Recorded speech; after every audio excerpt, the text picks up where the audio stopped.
Ibiomi arrested me with 14 officers from the IGP from Abuja. People were happy that the pastor arrested me. She doesn't like men of God anyway.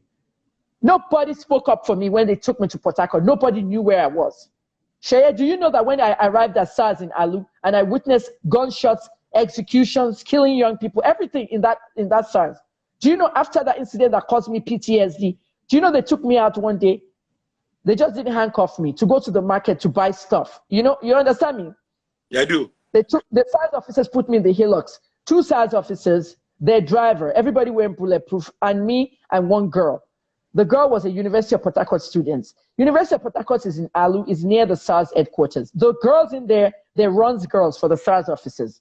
They have sex with them, they do all kinds of stuff with them, and they run errands for them. So on that day, one of those girls took me with 3 SARS officers to the market.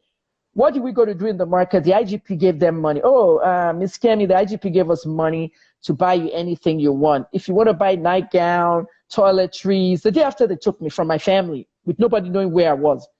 So I was buying nightgown, toiletry, towel, everything I would need. It was a strange thing to me. My mind was gone. And now everybody wants me to be shouting "End SARS." When that was happening to me, nobody fought for me. SARS arrested me, Sheye.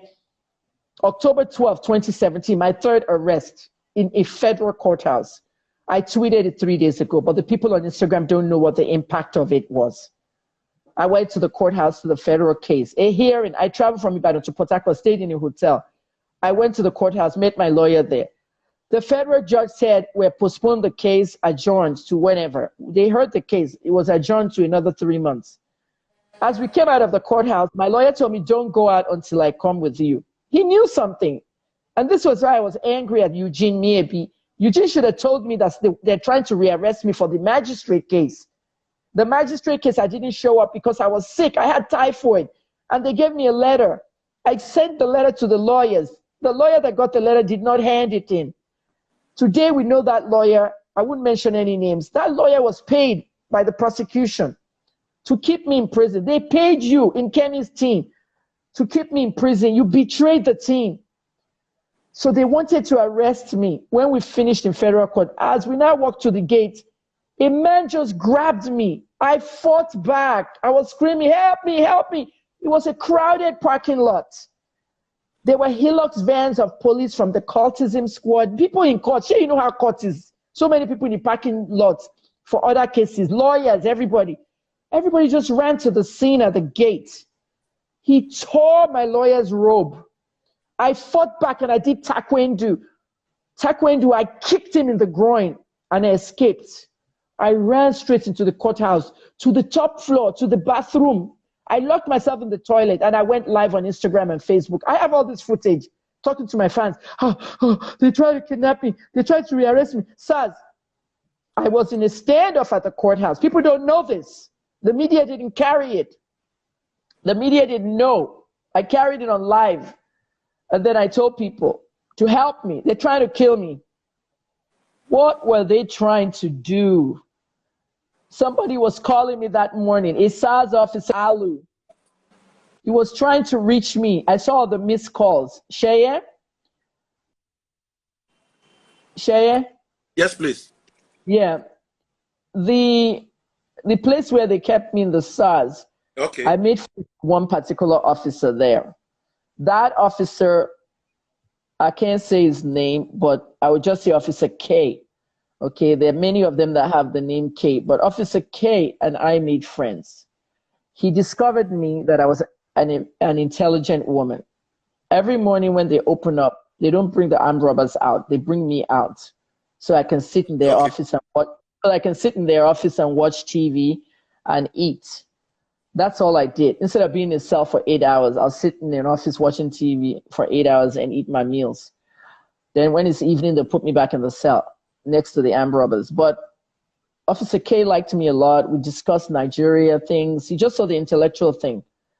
So do you know what he did? We exchanged numbers. We exchanged numbers. Remember, I had already been taken to prison. I spent 81 days. I was released another 26 hours.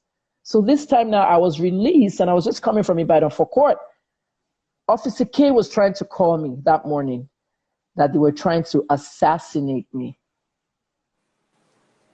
Did you hear what I said? I did. Yeah. He said they were trying to assassinate me. Okay.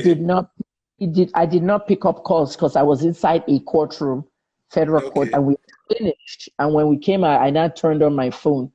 Remember, I ran away and all the crowd was at the gate of the courthouse to see what was going on. The SARS officers that tried to grab me was now arrested by a SACS officer. Okay, the River State Cultism Squad. They arrested him. He now identified himself in plain clothes as a SARS officer. We noticed that his Hilux was already inside that courthouse, parked there, because I'd been taking pictures. So we spotted him. He had been stalking me. What KEMI Okoko did was told them to rearrest me, and they should make a bench warrant because I didn't come to court. Imagine. The lawyer that took me to court knew, that there was a bench warrant, didn't tell me. The whole team. You know, this is why I can't discuss the legal aspects, but the point is this. The plot was, and I'm telling you this plot because I tweeted it 3 days ago, and people in the prison also knew about it and everything. The plot was, if he had grabbed me at that gate, he would have put me inside that Hilux, waiting outside, and they would have driven me away to SARS in Alu. But I was at a courthouse. So if I had a bench warrant, you should be arresting me and go to court.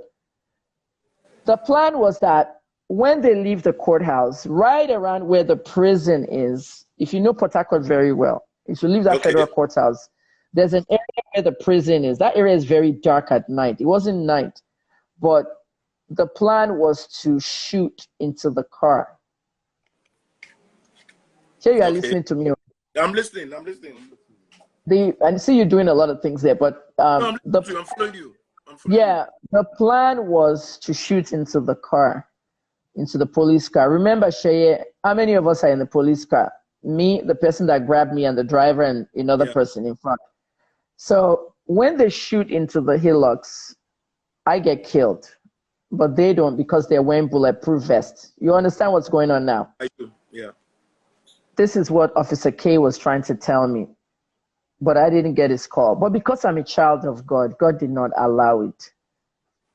Okay, I asked KEMI Okoko after the case was over. He denied it. They were trying to assassinate me. There were people in the prison that knew of the plan. So what I did is I had a standoff in the courthouse at 10:45 a.m. My lawyer was calling me from downstairs. Please come down. Please, I'm not coming down. They're trying to kill me. They're trying to rearrest me. I don't know what I did. And you did not tell me that they were trying to arrest me. So I'm not coming down. I stood in the bathroom for 5 hours.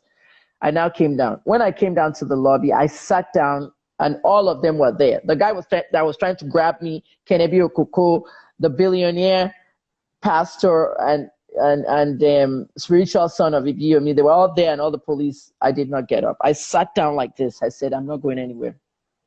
If you come near me and you touch me, I will bite people mercilessly. I went crazy. I've been suffering PTSD. My PTSD got worse. So I sat down. It was a standoff. I was in the lobby. I was screaming. One judge ordered that they take me to another place, but I did not move because that judge said the noise was disturbing the courtroom. People were coming to me, shh, madam, please, please, please. I did not listen to anybody.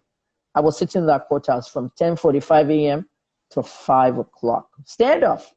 My lawyer didn't know what to do. Everybody was holding cell phones to their ears. So they stood out there until 5 o'clock. 6 police women just marched towards me. Big. You know what I mean?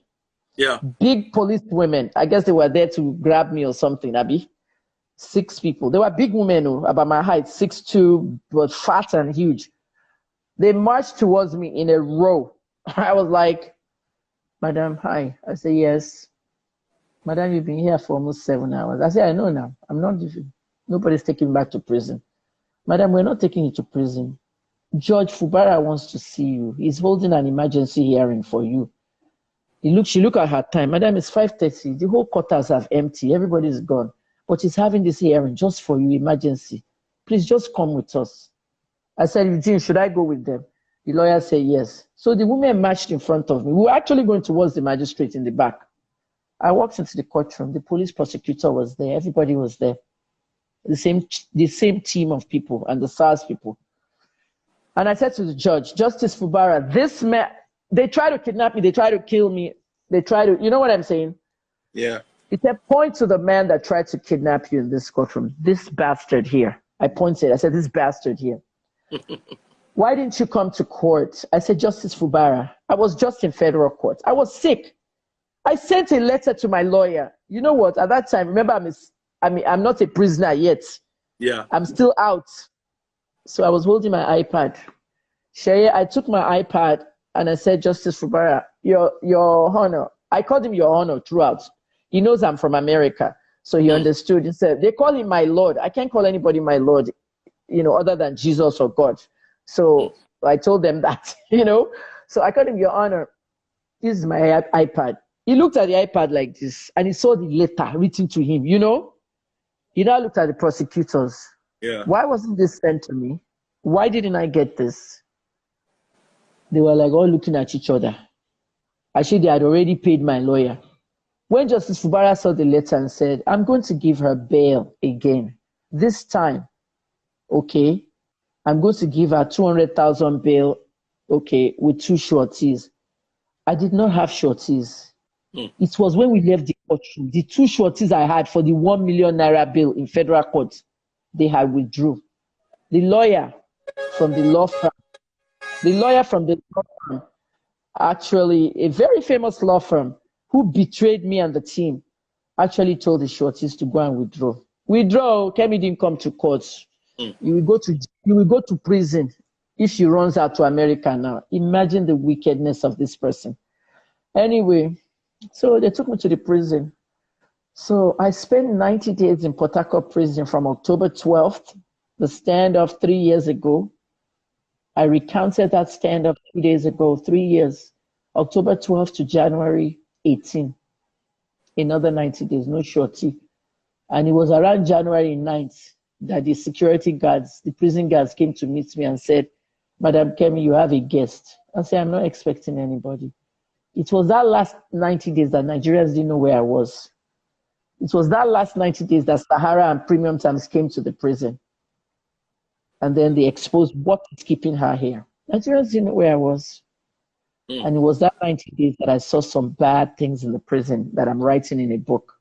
So when I was finally released, okay, what had happened was, and some of this stuff is exclusive to you. Okay. I did some interviews, TVC, Edmond Obilo, all that, but some of these parts are exclusive to you. What happened in that third arrest? So Sheye, what now happened is, when I was released, that person that came to visit me, when I got to the visitation area, you know who he was? It was my shorty, one of the 2 guys, a radio station OAP. You know what he told me? Yeah. Madam K, I'm here to put you as shorty again so that you can go home.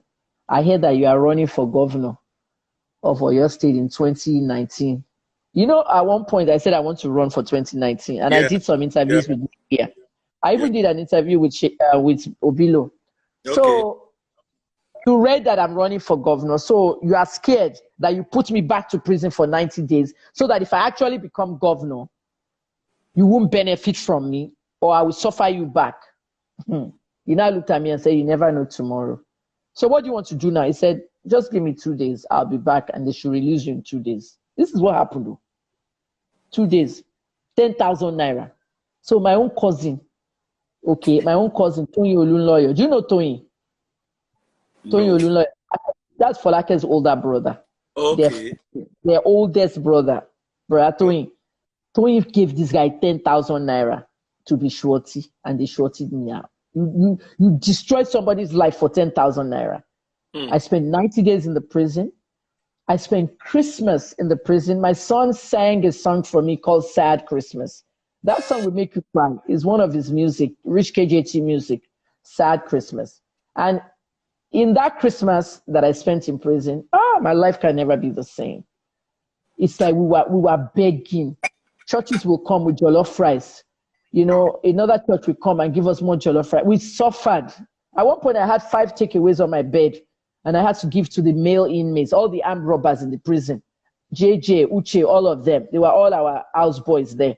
JJ and Uche did the Zenith Bank Owerri robbery, the one that went viral in the video, where they came and they shot the officers dead, kill the customers, everything. It was all on CC camera. It's online. You can Google it. Those Okay. boys you saw shooting, those are my house boys inside the prison, you know. So all those boys, I would just call them, JJ, here, take one, take one. I can't eat 5 takeaways of rice. They have no food in the men's side. They're suffering. So at the end of the day, I have seen armed robbers and I've lived with them 6 months. I've lived with them. Okay, So I wanted to SARS ask is you. needed.